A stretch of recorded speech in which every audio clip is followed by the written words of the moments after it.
everybody, welcome back to Jessica's Reading Room. My name is Kim and we are here for another video book review. Woohoo! Everybody seems to like those, so I figured, hey, why not go ahead and keep going with it? And this is actually a pretty good one to have a video review for because I had some very strong feelings about this book. Now, I will say that strong feelings are not necessarily a bad thing to have when it comes to books.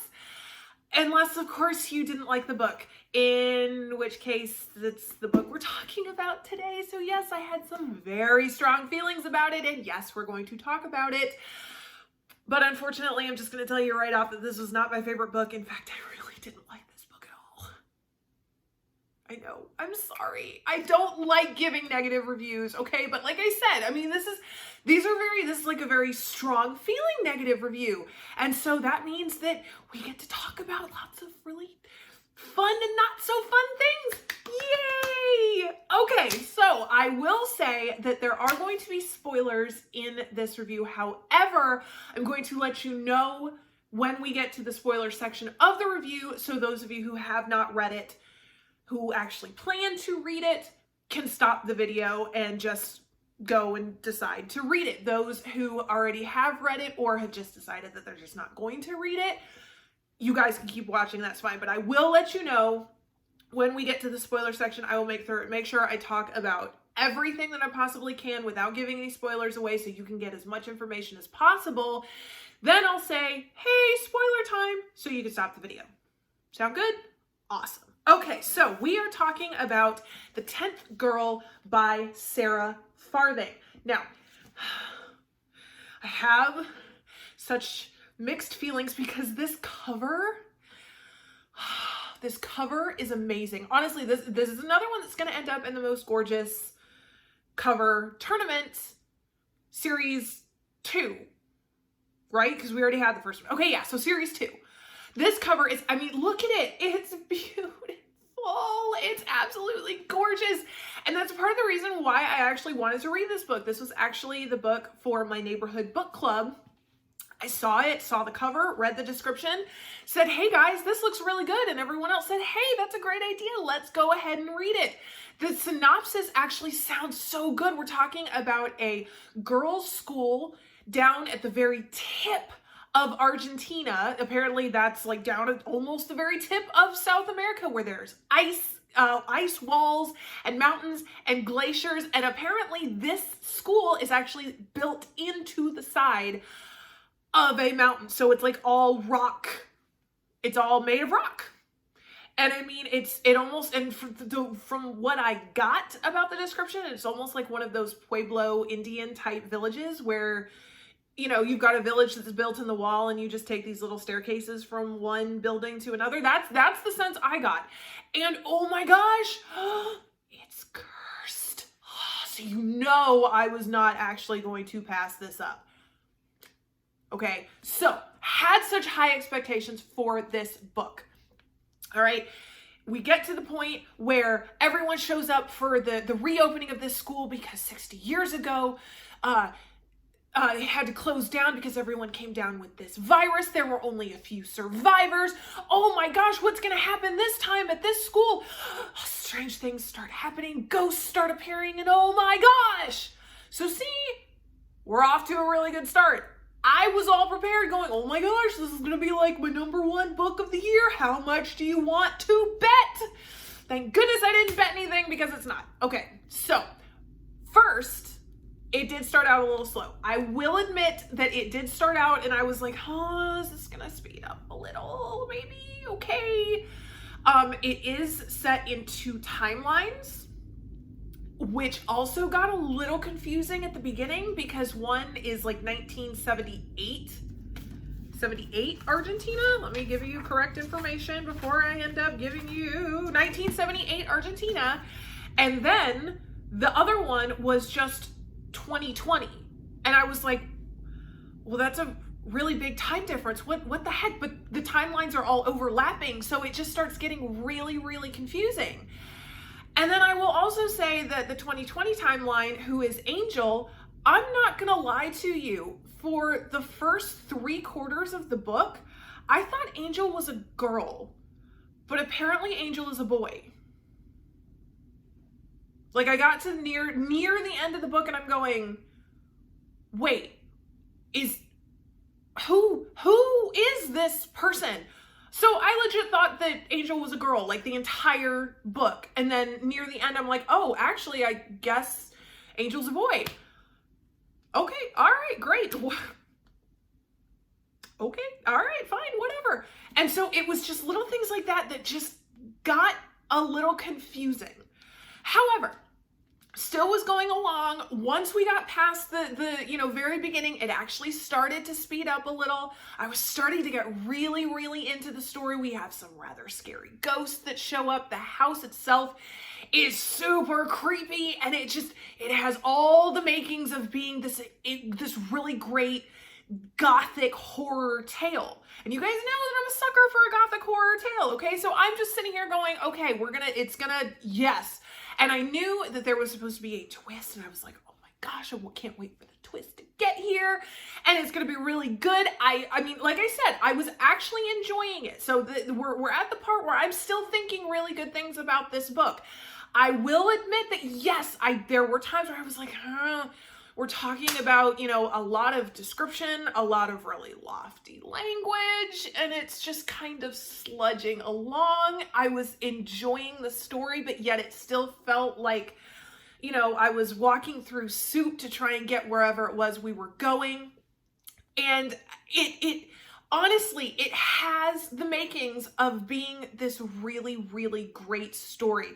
We're talking about, an ancient Indian tribe that cursed the land, what possibly could be going on with all this. I was waiting for this story to unfold. Now, I will say that the twist for me was incredibly anticlimactic. I had this feeling, and I will say this because we do have other members of Jessica's reading room like Suleika, who will read books that I absolutely detested, and she'll read them and she'll absolutely love them. So I'm actually really hoping that Suleika picks this up because I want to hear her opinion about this. But the twist itself to me was just like, wah, wah. And it was like, really? I read through, 400 pages to get to that? Really? Okay, and I mean, just the last 50 pages shouldn't have been there. They really shouldn't have.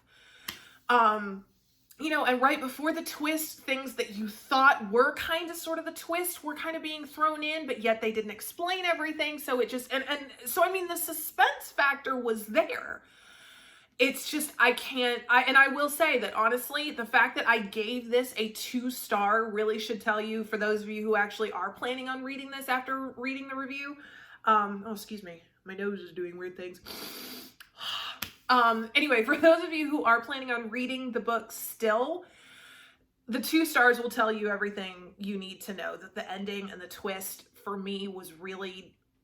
And listen, I will say that honestly, until I got to page like 390, I was totally good with this book. So I'm not saying that this is necessarily a total loss, because it's not. Just stop reading at like page 390.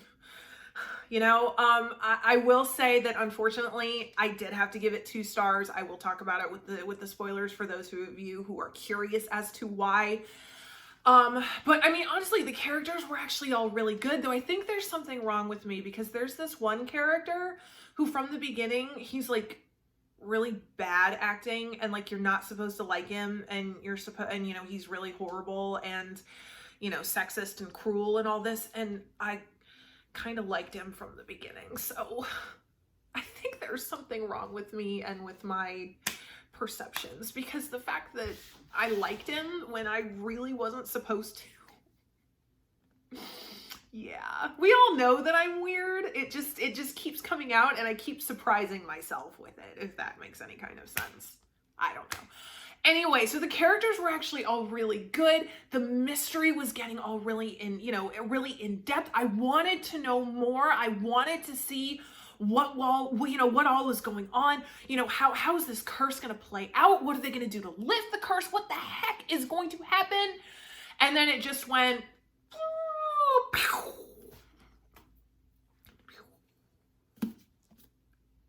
wanted to throw the book against the wall. But again, that's all I'm going to say about it for those of you who don't want the spoilers. It is a 2-star for me. Unfortunately, I can't really recommend this to anybody other than Suleika, just because I know that she likes the books that I hate and I like the books that she hates, because we just have a weird relationship like that. But for everybody else, I can't really recommend it. Like I said, I can recommend like the first 390 pages, because honestly, up to page 390 got like 4 stars for me. It's just the very last bit that it was just, I'm sorry, I cannot recommend this book, which is so sad because the cover is so beautiful and the story had so much potential that I'm really sorry. I can't recommend it. So I'm very, very sorry. Yeah. Okay. So here's the point where I'm going to start discussing spoilers. I'm going to, talk for about, 5-10 more seconds just to let you know that spoilers are coming. If you don't want to know the spoilers, go ahead and stop the video right now. Okay, here come the spoilers. All right. Everything was a game, okay? Like a virtual reality game, all right? What the heck? All right, this book, it could have been so good. It could have been a Jane Eyre, Haunting of Hill House, Wuthering Heights type book where it was just, and I mean, she had it set up so perfectly. This Indian tribe where they cursed the land, which then brought the spirits of all of these people that no one had any idea who they were. And the only way that, they managed to actually stay safe anytime they were ever in this house was by sacrificing a little girl and looking for this 10th girl. And what the heck? And actually all it was literally a virtual reality game that Angel is playing. What?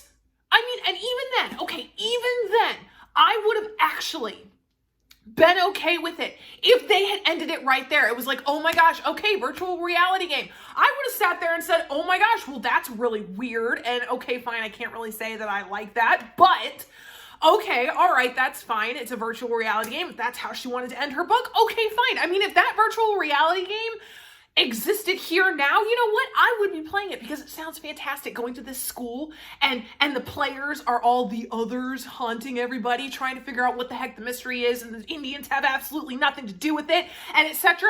I would probably play that game. But what the heck? I didn't want to finish the last 60 pages. Okay, I'm sorry. I didn't. Because then as soon as Angel, who has been playing this game from page 1, all of a sudden decides that he has a problem with this game and claims that all of these characters, who are literally video game characters, have feelings and he needs to save them from the game creator? What the hell are you even talking about? You're kidding me, right? You're kidding me, because Mavi, the other main character, who's the other part of this freaking timeline, yeah, guess what? She's actually nothing but artificial intelligence. That's right. She's a brilliant AI that the creator of this game has created to be a brilliant AI. All right, which again would be totally fine, except for the fact that then Angel decides that he falls in love with her, even though he knows that this is a freaking game. And then decides to get into all of these ridiculous, oh my gosh, AI rights, and oh my gosh, they're conscious, so therefore, they should be considered people, and oh my gosh, we should be, you should shut down this game because all these characters are being hurt because that's what this game was meant to be.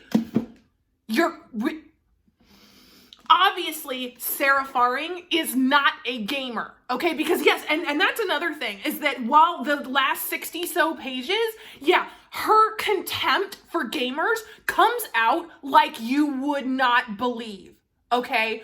Apparently, men gamers are absolutely horrible. Games are nothing but simulations where you can actually apparently explore all your violent, animalistic, sexual inner workings, apparently. Women who game are nothing but victims, and all the guys who do game are really horrible. What? I mean, excuse me, I am a gamer, and I have met some really toxic people gaming, but guess what? I just don't game with them. It really is that simple. And I'm really sorry. Okay, listen, I cried while playing Red Dead Redemption 2, okay? And I cried very, very, very, very, very hard. All right? At the end of Red Dead Redemption 2, for those of you who have played it, yeah, I sat there and for the last 15 minutes of the game, sat there and cried my eyes out. But do you think that I then wrote to Rockstar and said, how dare you make these characters that I love suffer? You should stop making this game. I'm doing it again where I'm looking at the screen and not looking at the lens, so I'm so sorry if I'm not making eye contact with you. I'm just watching how I look. And I mean, and that just annoyed the crap out of me like you would not believe. It is. And then, so what? Then you're going to try and save all these characters by then translating their line of code into the real world? What? I mean, let's leave the realm of reality here for just a second, okay? Because I realize, oh my gosh, ghosts and hauntings. Oh, well, I guess we're not operating on all, reality cylinders anyway. Okay, fine. If you're going to be nitpicky, okay, fine, be nitpicky. But you mean to tell me that, okay, fine, you're going to take the AI with you. So, okay, fine, maybe you can make an argument for then translating the AI into another person's body. Okay, fine. You know what? I'm not any kind of computer coder or hacker or whatever. But everyone else who they made it very clear that there's a major distinction between Mavi the AI and the other characters within this game. So you're going to all of a sudden try and treat them exactly the same? What? And then you're...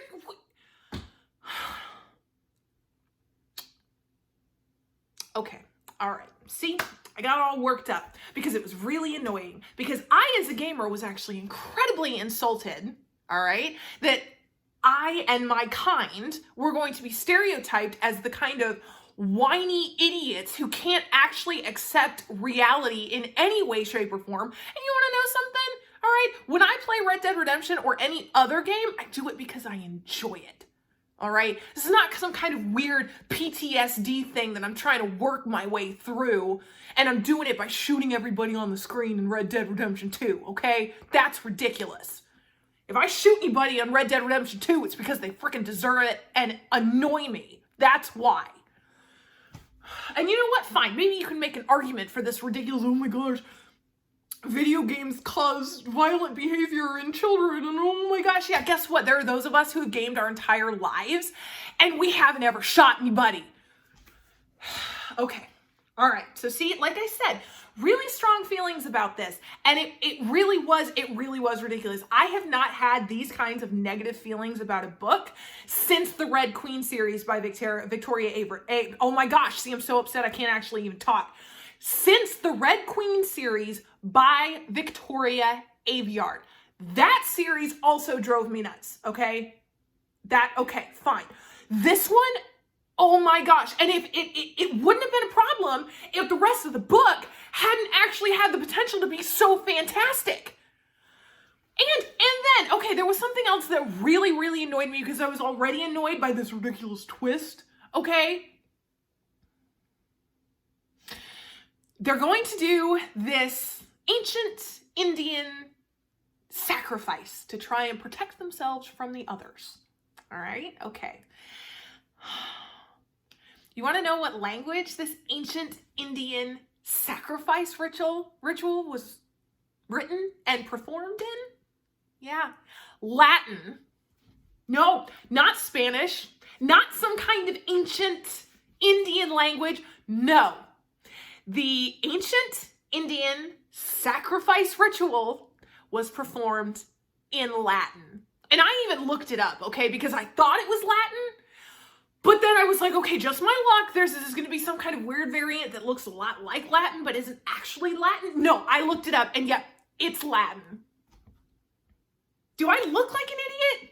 I mean, do your readers look like idiots to you? Really? And I mean, and that's another thing. These others that are all haunting the place. Has she ever played a game before? You do realize that's not how these co-op and online and VR games are, right? You're not writing Ready Player One. And honestly, even if you were trying to, it didn't work because you obviously don't understand the mechanics of a game. I mean, the others are apparently all these other players who are all these disgusting men who are acting out their pedophile, you know, and violent fantasies on these, you know, poor little girls in this, you know, school or whatever. And yeah, guess what? You know what? There might be games that do that. And you want to know something? I would so much rather a nasty pedophile go onto a game and do something like that than go do it to the kid next door. How about that, huh? Anyway, so these others are all the other players that are over, you know, that are playing this game and trying to manipulate everybody and getting into this virtual reality and stuff. And literally all they do is they feed off the dreams of the girls and the staff members. That's not, I mean, okay, unless I miss something about the entire procedure, okay, where they're actually sucking in actual dreams and living out the actual dreams, which they're not supposed to have because they're not the AIs they're not supposed to have anything, you know, substantial within their memories or their imaginations. So unless I'm missing something where they're actually sucking these dreams out of these characters and living out the dreams through the VR, which that was never made clear. That's not how gamers are. If you're not actually involved in the action of a game, especially a VR game, then it's not a game. It's not a VR game. You might as well just go watch a movie.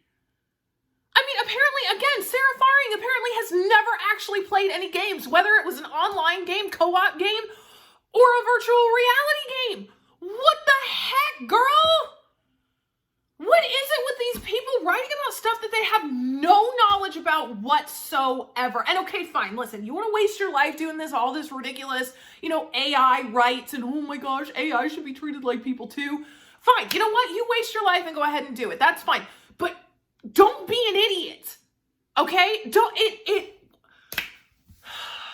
Okay. So there's my review of The 10th Girl. I will admit that it was quite a rant, and I would like to apologize for yelling and getting all involved, but I just couldn't help it. And I'll probably be saying all the same things at my book club when we actually go and discuss this. But holy cow, like I said, I am a gamer. I don't like being personified like that. And I mean, I wasn't cool with it. The story wasn't actually worth it in the end. It had so much potential. I couldn't wait to find out what happened. But then all of a sudden, a computer game? Really? Okay, all right, fine. So anyway, that's why I gave it 2 stars. Like I said, I had some really, really strong feelings about it. I can't give it any higher than 2 stars. I'm sorry. I didn't want to finish the book. And I can't recommend it to anybody. So I'm sorry. I wish I could give it a better rating. I wish I could say more good things about it, but just not a good book. Sorry. Well, okay, let me rephrase. Not a good last 60 pages. Yeah, and I felt all of that in the last 60 pages. So, I mean, again, I guess if the whole point is to elicit very strong feelings, then I guess it worked. And I guess it accomplished what it was supposed to accomplish. I don't know. But there you go. So there is my review for The 10th Girl by Sara Faring. Wish I could have said a lot of better things about it. Sorry for yelling. Okay. So thanks for watching my review/rant. If you have read it, please, I want to know what you think about it. And everybody have an awesome day. We'll see you later with more videos, hopefully. So tell me what you think down in the comments.